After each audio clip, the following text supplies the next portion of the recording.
kecha urug'chilardan narsalar olayotganda nimaga olasiz, qanaqa ichasiz deb so'radinglar. Mana olgan narsalarim, mana bu rastaropsha.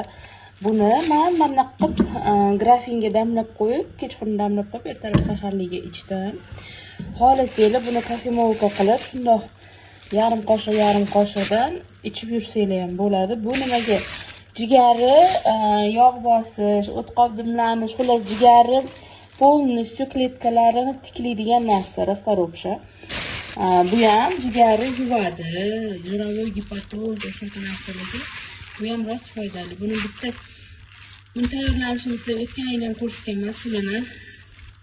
Bitta qaynatib, keyin sovutib, suv o'rnida ichib yuraverasizlar. Bu suli yormasi. Mana bu qog'ozga kattalan birmunchoq, buni bitta ikkitasini shunday og'zingizga tashab, tomoq og'riqlarga, sho'rmonlashlarga foydali. Shunaqa qilib yurasiz, lekin shu vaqtda bilmasang